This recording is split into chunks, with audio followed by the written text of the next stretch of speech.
नमस्कार दोस्तों।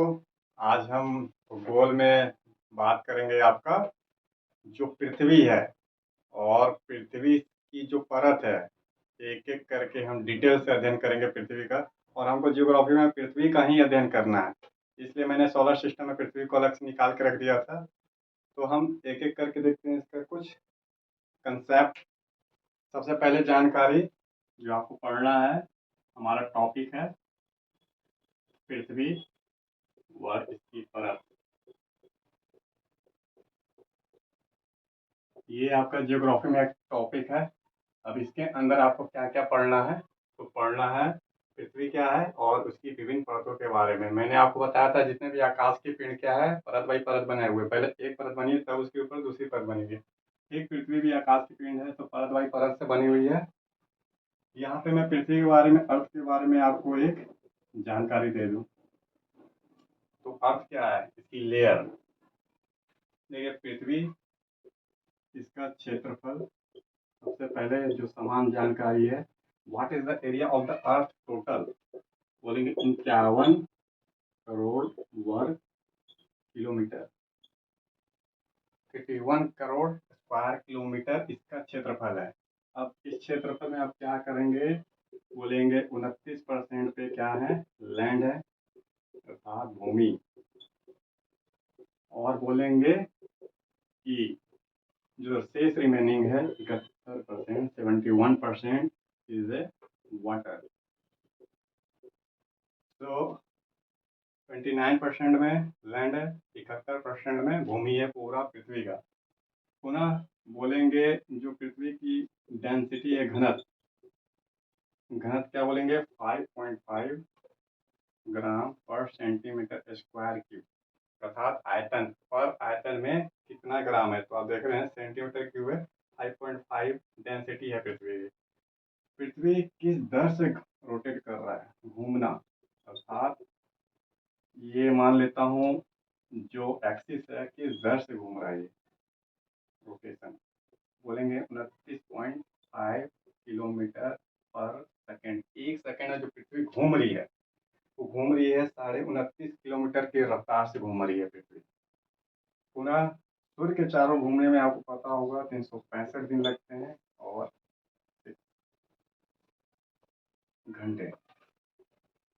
हर 4 साल में एक लीप ईयर बढ़ जाता है, अर्थात हर 4 साल में क्या है, 4 ईयर में एक जो है आप साल जोड़ देंगे, 366 दिन इस सन के चारों साइड रोटेट हो रहा है।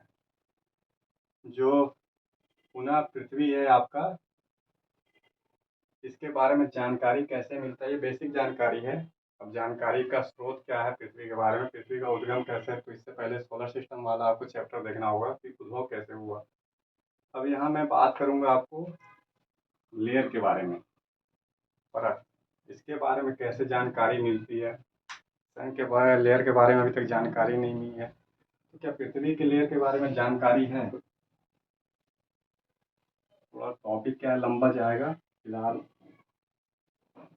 समझिए आप, विस्तार पूर्वक ही समझना है आपको। देखिए पृथ्वी की परत के बारे में जानकारी कहाँ से मिलेगी, पहला सोर्स क्या है।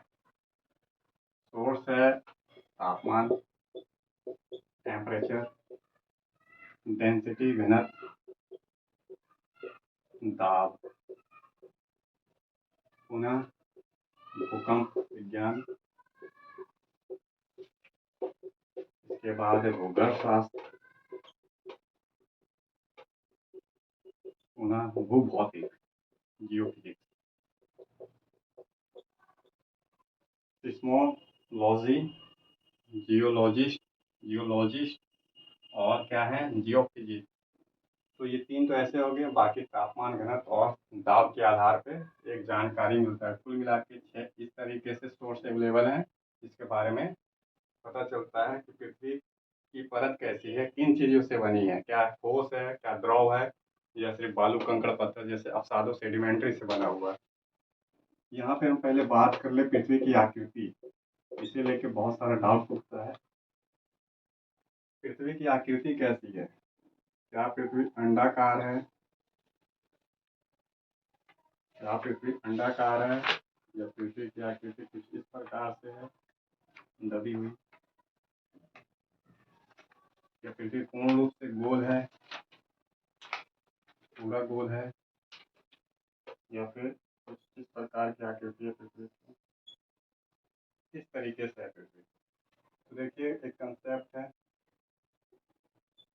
कि जो पृथ्वी है वो अपने ध्रुवों पे दबी हुई है, भूमध्य रेखा पे उभरी हुई है। ये आपके पास अलग अलग आकार के पृथ्वी का आकार है। तो कंसेप्ट क्या है, ये सारे ध्रुव पॉइंट है। अगर ये ध्रुव मान ले तो ये ध्रुव, ये ध्रुव, ये ध्रुव, ये ध्रुव, दो ध्रुव होते हैं किसी भी चीज के, उत्तरी ध्रुव दक्षिणी ध्रुव। तो पृथ्वी की भी आकृति क्या है, ध्रुवों में दो ध्रुव है, उत्तरी ध्रुव दक्षिणी ध्रुव। तो ये ध्रुवों के पास बोलेंगे आप चपटी है, डिप्रेस है, दबी हुई है, चपटी है। और ये भूमध्य रेखा है जो पृथ्वी को दो पार्टों में डिवाइड कर देता है। तो यहाँ पे उभार है ऐसे करके, मतलब एक साइड भूमध्य रेखा पे उभरा हुआ पृथ्वी है और यहाँ पे क्या है, दबा हुआ है दोनों ध्रुवों पे। तो इसे बोलते हैं जियोइड आकृति। ना तो पृथ्वी पूर्ण रूप से क्या है, गोलाकार है, ना ही अंडाकार है, ना ही वृत्ताकार है। पृथ्वी की आकृति आप बोलेंगे जियोइड है। इस शब्द का नाम याद रखिए, जियोइड। इंग्लिश में ही आता है आपका। इस तरीके की आकृति है पृथ्वी की। अब सवाल है पृथ्वी का व्यास क्या है। अगर इस पॉइंट पे ध्रुव पे पहुंच जाऊं मैं, इस पॉइंट पे पृथ्वी का व्यास, व्यास क्या है आपका, त्रिज्या को जोड़ दीजिए, दो त्रिज्याओं को व्यास हो जाता है। तो पृथ्वी का व्यास क्या है, तो त्रिज्या है पृथ्वी की, जो इसकी रेडियस है 6371 किलोमीटर एवरेज है। कितना बोलेंगे, 6371 किलोमीटर, ये एवरेज इसकी त्रिज्या है। ठीक है, भूमध्य रेखा पे उभरा है तो त्रिज्या थोड़ा ज़्यादा हो जाएगी। तो बोलेंगे जो इक्वेटर लाइन है, ये वाला है इक्वेटर बुश। जो विषुवत रेखा भूमध्य रेखा एक ही शब्द है, एक ही नाम है, जो दो भागों में किसी भी चीज़ को बराबर बांट दे। तो बोलेंगे यहाँ पे 6378 किलोमीटर है, 6378 किलोमीटर। और इससे -22 किलोमीटर आप निकाल दीजिए तो ये ध्रुवों की लंबाई है। अर्थात इस पॉइंट से इस पॉइंट तक पृथ्वी की लंबाई पड़ेगी आपकी 6356, 6356 किलोमीटर। इस पॉइंट से इस पॉइंट तक पृथ्वी की लंबाई पर पड़ेगी आपकी 6378 किलोमीटर। अब इन दोनों का जो एवरेज निकालेंगे आप, 6371 किलोमीटर, ये पृथ्वी का त्रिज्या है। तो व्यास क्या करेंगे, इसका डबल कर दीजिए, मल्टीप्लाई, दो बार 6371 किलोमीटर को ऐड कर दीजिए। टोटल व्यास निकल जाएगा आपका 12,742 किलोमीटर का पृथ्वी। अर्थात पूरा पृथ्वी इस पॉइंट से इस पॉइंट है। यहाँ पे अभी मैंने सिर्फ रेडियस निकाला है, आधा आधा। इन सबको इस पॉइंट से इस पॉइंट जोड़िए, इस पॉइंट से इस पॉइंट, इस पॉइंट से इस पॉइंट। ठीक है, ये टोटल लंबाई कितना बोलेंगे, 12,742 किलोमीटर की लंबाई चौड़ाई है पृथ्वी की। तो ये है जियोइड आकृति का पृथ्वी। मैप के साथ आपको बता दिया मैं। इसे बोलते हैं दोनों ध्रुवों पे चपटी और भूमध्य रेखा पे उभरी हुई।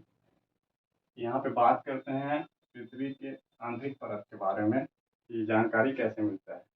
क्योंकि आप धरातल पे हैं, सरफेस पे हैं, तो आपको तो पता चल जा रहा है कि हाँ सरफेस ठोस से कठोर है। सरफेस के ऊपर क्या है, आप मट्टी भी उठा लेते हैं तो अवसाद है, अवसाद के जस्ट नीचे क्या है, ठोस चट्टानें मिल जाती है। लेकिन अंदर क्या है, तो अंदर से मैग्मा ज्वालामुखी निकलते हैं तो पता चलता है क्या, द्रव अवस्था में। फिर अंदर जाएंगे तो लोहा ठोस जैसे, तो स्पष्ट जानकारी नहीं है। पहली बात बोलेंगे डायरेक्टली क्या है, आज तक कोई अंदर पृथ्वी के, अगर ये पॉइंट मान लेता हूँ आप खड़े हैं, यहाँ पे पहुँचना सेंटर है ये पृथ्वी का, तो इस पॉइंट से आपको कितना चलना था, 6371 किलोमीटर। यहाँ से यहाँ तक पहुँचेंगे आप, तो यहाँ आज तक कोई पहली बार सेंटर तक नहीं पहुँच पाया है। कहाँ तक अधिकतम पहुँच पाया आदमी, अधिकतम जो आज तक गहराई है, कुआं खोदे जाते हैं, माइनिंग किए जाते हैं, मतलब खनिज निकालना है, कोयला, बॉक्साइट, हीरा या फिर तेल निकालना है, तो अधिकतम जो ड्रिलिंग अंदर किया गया है गहराई तक, तेल के लिए निकाला गया है, तेल के लिए किया गया है, और गैसों के लिए, ये बोलेंगे आप 12 किलोमीटर। कितना 12 किलोमीटर। और किस देश ने किया है? तो भारत के ऊपर जो है रसिया से करके आप देखेंगे मैप में, ये जो रसिया का यहाँ पे कोला पेनिनसुला है, क्या बोलेंगे? कोला पेनिनसुला, पेनिनसुला अर्थात कोला प्रायद्वीप। तो ये कोला प्रायद्वीप, ये जो रसिया है इसके ऊपर में आर्कटिक सर्कल है जो रसिया का जस्ट ऊपर में है, अर्थात 66.5 डिग्री जो अक्षांश रेखा है इसके उत्तर में है कोला पेनिनसुला। पूरा बर्फ वाला इलाका है ये, ठीक है। पूरा आप देखेंगे मैप में तो बर्फ है, इवन साइबेरिया वाला पूरा इलाका बर्फ से ढका हुआ इलाका है। तो वहाँ पे ड्रिलिंग किया गया है अधिकतम 12 किलोमीटर तक का। तिरसठ को 71 किलोमीटर का 12वां, मतलब इससे माइनस कर दीजिए, अभी तो शेष रिमेनिंग जाना संभव नहीं है। 12 किलोमीटर तक तो अभी हम गए हैं, तो डायरेक्टली हमें ज्ञान सिर्फ 12 किलोमीटर तक का है। बोलेंगे डायरेक्टली जो नॉलेज है, तो कितना किलोमीटर तक नॉलेज है पृथ्वी का? Directly 12 kilometre. तो डिपेंड, सवाल है किस पे हम डिपेंड हुए? इनडायरेक्टली सोर्स पे डिपेंड हो गए। पुनः जो आपका है, एक बार तापमान की बात कर लें। देखिए पृथ्वी के अंदर आप गहराई में जाइए, जैसे कि कोयला निकालने के लिए जो खान है, कोयला की खान, अंदर जाएंगे गर्मी बढ़ते जाता है, और अंदर जाएंगे और गर्मी बढ़ता है। तो तापमान देखिए, बोलेंगे 32 मीटर पे पृथ्वी के अंदर जाने पे 1 डिग्री सेल्सियस टेम्परेचर क्या है, तापमान, ये इंक्रीज हो जाएगा। अर्थात तापमान क्या है, पर 32 मीटर की गहराई पे गए, आप अंदर गए पृथ्वी के अंदर, मान लेता हूँ ये यहाँ गए, बस 32 मीटर ही आप गए हैं तो 1 डिग्री सेल्सियस बढ़ जाता है। इसका मतलब आप कैलकुलेशन करेंगे तो 50 किलोमीटर अंदर गहराई में आप जा रहे हैं तो टेम्परेचर 2000 डिग्री सेल्सियस हो जा रहा है। एक साइड गहराई है, एक साइड टेम्परेचर है। जैसे जैसे मतलब आपका डीप अंदर होते जा रहा है, गहराई बढ़ रही है, उस हिसाब से टेम्परेचर भी क्या है, लगातार बढ़ते जा रहे हैं। तो 2000 डिग्री सेल्सियस पे अगर मान लेता हूँ पृथ्वी के अंदर आप जा रहे हैं, तो फिर क्या है कि तापमान अधिक होने के कारण अगर चट्टान हटते हैं, कोई भी चट्टान, लोहा ही मान लीजिए, कोई भी धातु लीजिए, तो 2000 डिग्री सेल्सियस पे तो पिघल जानी चाहिए, क्या हो जाना चाहिए, मेल्ट होना चाहिए।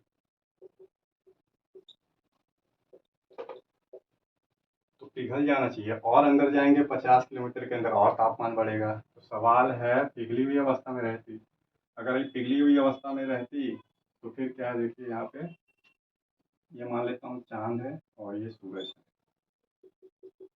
ये दोनों पृथ्वी पे अपना क्या है, गुरुत्वाकर्षण बल लगाते हैं। तो गुरुत्वाकर्षण बल के कारण क्या होता है, पृथ्वी पे ज्वार उत्पन्न होता है। तो ज्वार भाटा आते रहते हैं, ये क्या है, सूरज चंद्रमा के ग्रेविटेशन फोर्स का कारण है, यहाँ पे पृथ्वी पे ज्वार उत्पन्न हो रहा है, ठीक है। अगर पिघली हुई अवस्था में रहती, स्मेल्टिंग में रहती पृथ्वी, तो इस साइड एक उभार उभरता चंद्रमा की ग्रेविटेशन फोर्स के कारण, इस साइड सूर्य की ग्रेविटेशन फोर्स के, अर्थात फिर पृथ्वी का आकार फिर ऐसे होना चाहिए, सूर्य और चंद्रमा के कारण। नेक्स्ट स्टेज में बोलेंगे पृथ्वी का आकार ऐसा होना चाहिए, सूर्य और चंद्रमा के कारण अगर पिघली हुई अवस्था में है, क्योंकि पिघला चीज जो पानी है उस पर क्या है, ग्रेविटेशन फोर्स अधिक काम करता है चंद्रमा का और सूर्य का। तो चंद्रमा तो पास है, इसका ग्रेविटेशन फोर्स अधिक काम करेगा, और पानी वाला जो क्षेत्र है उसको खींचेगा अपनी साइड, अर्थात चंद्रमा खींचेगा, खिंचाएगा, तो ये वाला ऐसे पृथ्वी का आकार ऐसे हो जाते हैं। पुनः तापमान के बाद हम देखेंगे ज्वालामुखी वाला, देखते होंगे समय समय पर ज्वालामुखी विस्फोट होते रहते हैं। नेशन ज्वालामुखी है, फोटोपैक्सी है, किम्बर राजो, नाम सुनेंगे आप ऐसे ज्वालामुखी का। भारत में भी बैरन ज्वालामुखी और नारकोंडम, तो बैरन सकीर ज्वालामुखी है भारत में। ये ज्वालामुखी मान लेता हूँ मैं मैग्मा से जुड़े हुआ बेल्ट है, और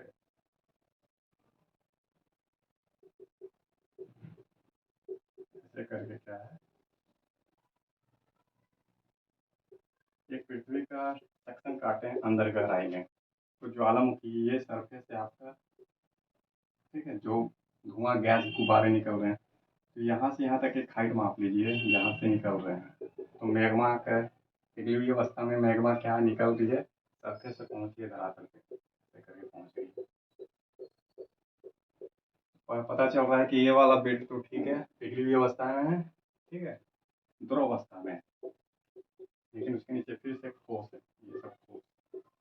तो इसका मतलब संपूर्ण पृथ्वी का अंदर वाला परत जो है आपका द्रव अवस्था में नहीं है, द्रव के बाद फिर से ठोस स्टार्ट हो जा रहा है आपका। तो ज्वालामुखी से ही पता चल जा रहा है आपका, क्या बोलेंगे, ज्वालामुखी।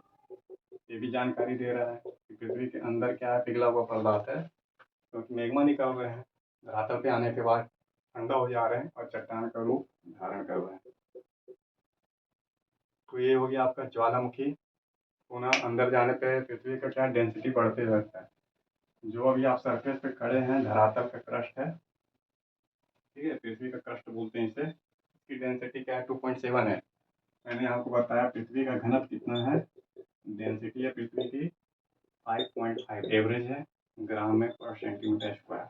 जहाँ भी धरातल पे आप खड़े हैं, इसकी डेंसिटी बोलेंगे 2.5 से 2.7 ग्राम पर सेंटीमीटर क्यूब। इसका मतलब है जैसे जैसे आप पृथ्वी के अंदर जा रहे हैं, डेंसिटी घनत्व क्या है, ये बढ़ती जा रही है। मतलब अंदर में ग्राम की मात्रा पर सेंटीमीटर स्क्वायर, मतलब आयतन बढ़ते जा रहा है, ज़्यादा मात्रा में ठोस पदार्थ बढ़ते जा रहे होंगे। तो ये हो गया घनत्व। इसके बाद है जियोग्राफी, मतलब भूगर्भ से अलग अलग चट्टानों का अध्ययन किया गया, उसकी प्रकृति का अध्ययन किया गया। लेकिन सबसे महत्वपूर्ण स्रोत क्या है पृथ्वी की परत जानने का, सबसे main source, the main source to know about the interior of earth, तो बोलेंगे सिस्मोलॉजी, भूकंप विज्ञान। भूकंप विज्ञान,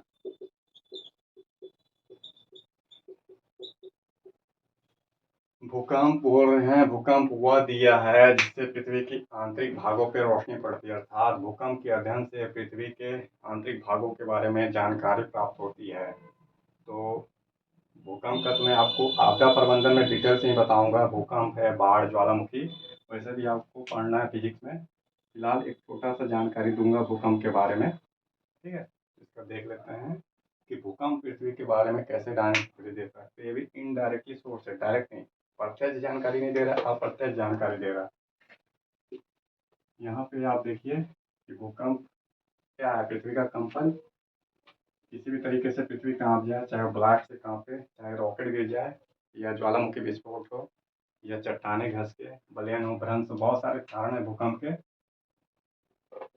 फिलहाल पृथ्वी है, पृथ्वी का सेंटर पॉइंट मान लीजिए, सेंटर पॉइंट कहीं भी जहाँ भी भूकंप आते हैं पृथ्वी के अंदर गहराई में, इस पॉइंट पे मान लीजिए भूकंप आ रहा है, ठीक है। अब धरातल पहुंचेगा चारों दिशा में, तो पहुंच क्या रहा है, एक्चुअली में तरंग पहुंच रहे हैं, इसको बोलेंगे हम लोग तरंग। ये ऊर्जा एनर्जी के रूप में पहुंच रहा है। किसी भी सेंटर पॉइंट पे क्या है, मान लेते हैं भूकंप आया, वहां से जो एनर्जी है चारों डायरेक्शन में जा रही है, धरातल तक पहुंची, तरंग ही क्या है, धरातल तक पहुंच रही है आपकी। अब जो है ऊर्जा है और तरंग, इस तरंग को तो रिकॉर्ड कर लिया जाएगा, आपका रिकॉर्ड होंगे। पृथ्वी पे एक स्टेशन बना है, मान लीजिए इस पॉइंट पे एक स्टेशन बना हुआ है, अर्थात इस स्टेशन, मान लेते हैं ये स्टेशन है, यहाँ पे, यहाँ भूकंप आया था, भूकंप यहाँ चली, और यहाँ पे क्या है, या फिर यहाँ पे स्टेशन पे रिकॉर्ड हुआ, ठीक है। भूकंप रिकॉर्ड करने वाला एक सेंटर होता है। तो उपकरण, जिस उपकरण में आपका भूकंप की तरंगें रिकॉर्ड हो रही है, उसको बोलते हैं सिस्मोग्राम। क्या बोलेंगे, सिस्मोग्राफ। उपकरण का नाम है सिस्मोग्राफ, और जो तरंगे रिकॉर्ड हो रही है उस तरंग का नाम है सिस्मोग्राफ।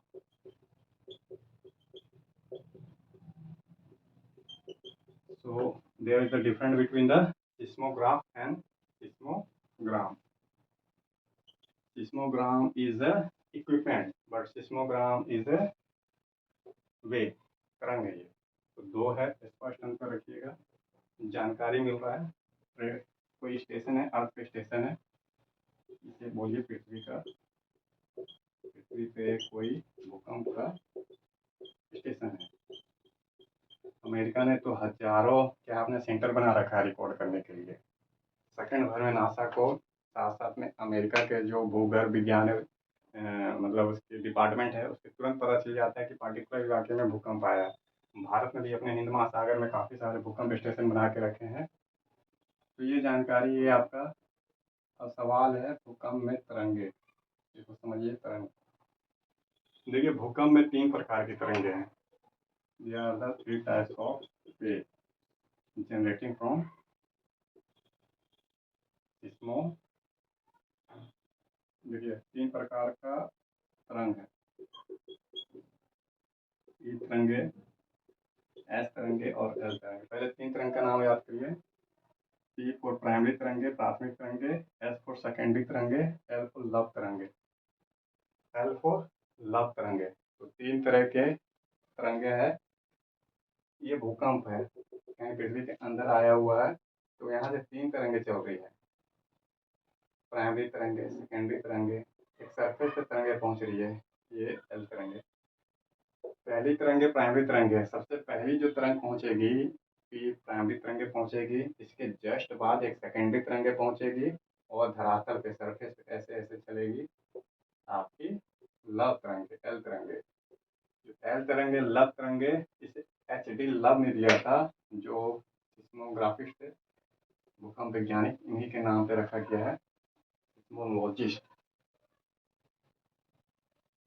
खैर अंडरस्टैंडिंग आप ज़्यादा रखेंगे किसी भी चीज़ की, तो सिस्मोलॉजिस्ट HD लव उनके नाम पे लव तरंगे रखा गया है। अब यहाँ पे हम लोग थोड़ा प्राइमरी तरंगे, सेकेंडरी तरंगे और एल तरंगों के बारे में बात कर लेते हैं, क्लासिफिकेशन कर लेते हैं। ये तरंगे फिजिक्स में पढ़ेंगे 11th-12th में। ई तरंगे, एस तरंगे और एल तरंगे। तरंगे नीचे लिखिएगा। सबसे पहले लिखिए प्राथमिक तरंगे, प्राइमरी इंग्लिश में लिखिए। प्राथमिक तरंगे सबसे पहले पहुंचती है। फिर लिखिए ये क्या है, अनुदैर्घ्य तरंगे हैं। ये ध्वनि तरंगे हैं। अनुदैर्घ्य तरंग ध्वनि तरंग है। बोल रहा है जो तरंग है और जो कण है, इनका जो संचरण है समांतर है, अर्थात तरंगे इधर चल रही तो कण भी इधर, ये दोनों एक दूसरे की ओर चल रहे हैं।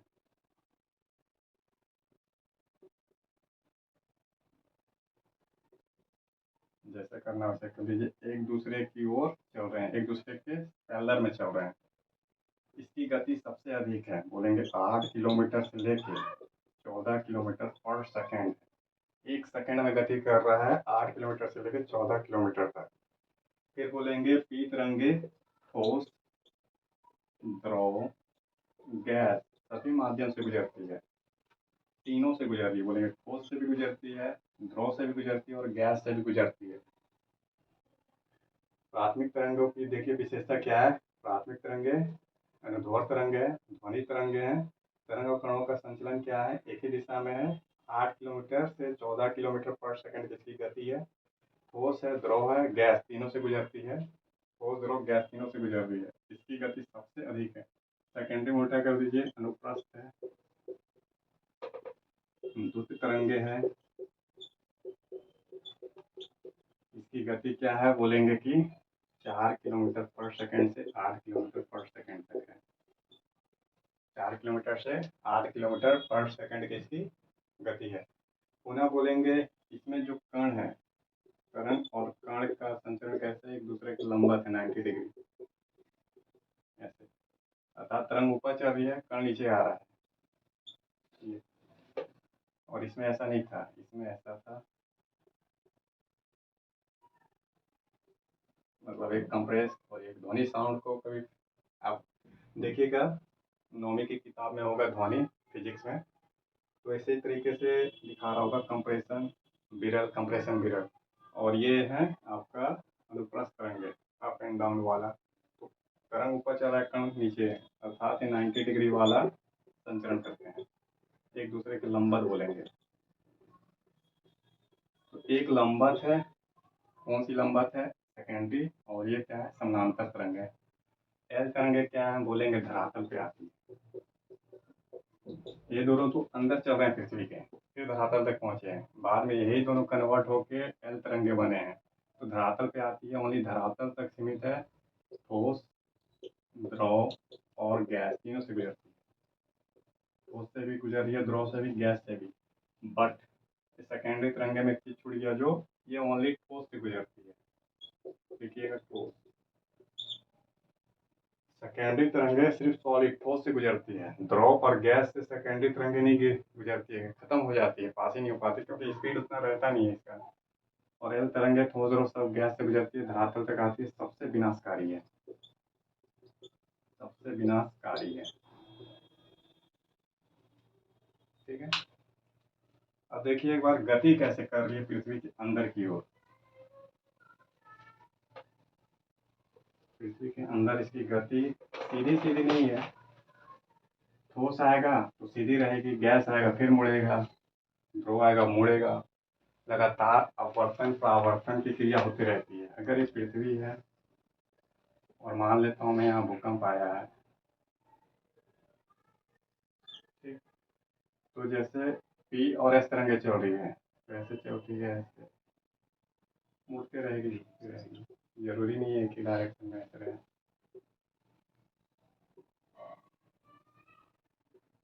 इस तरीके से तरंग क्या आपकी ये गुजर रही है, और सरफेस पे आ जाएगी तो एल तरंगे हो जाएगी।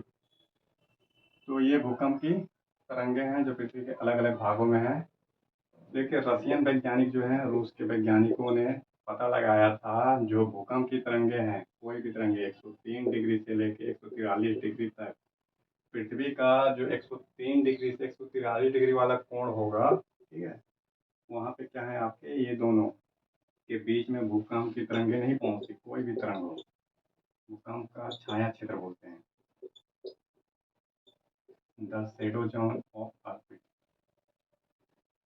What is the shadow zone of earthquake बोलेंगे कि 103 डिग्री से लेके 143 डिग्री, इन दोनों डिग्री के बीच में पृथ्वी का जो भी हिस्सा है, वहाँ पे कोई भी भूकंप की तरंगे नहीं पहुँचती। इसका मतलब है यहाँ पे जो भी शहर, कंटिनेंट होंगे, द्वीप होंगे, वो भूकंप से प्रभावित नहीं होंगे, वहाँ भूकंप ही नहीं आती होगी, भूकंप नहीं आते वहाँ पे।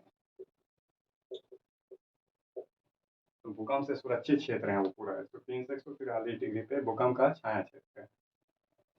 तो ये आपका एक बेसिक जानकारी है। अब हमारे पास एक साइंटिस्ट है, गुटेनबर्ग, जर्मनी के हैं गुटेनबर्ग। तो गुटेनबर्ग ने क्या, एक सिस्मोग्राफ जो है आपका, उसका डायग्राम बनाया था और बताया था कि भूकंप की तरंगे में कितने मिनट का अंतराल रहता है, किस तरीके की आपकी रेखा चित्र बनती है। देखिए ध्यान से,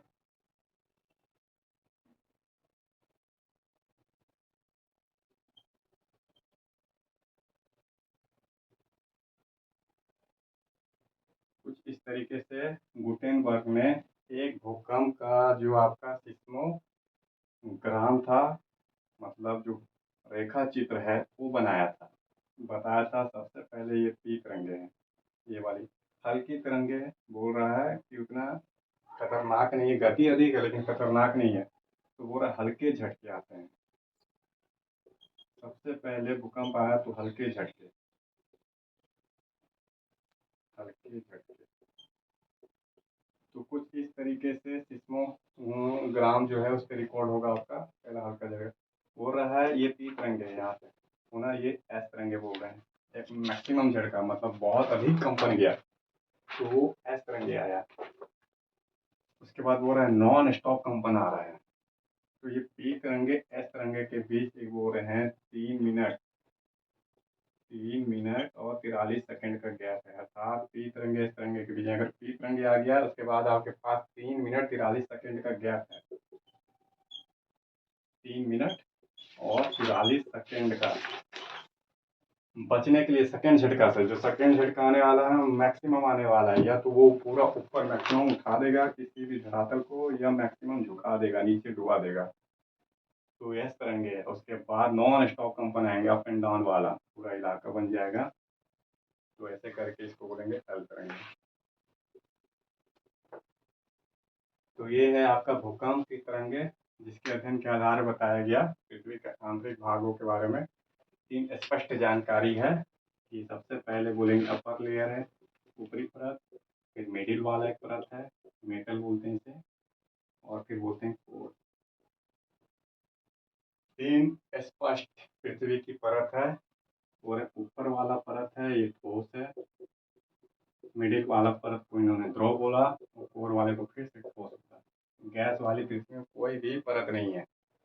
इन्हीं का अध्ययन करना है, जिन्हें अलग अलग नाम दिया गया है, कोर, मेटल और कोर।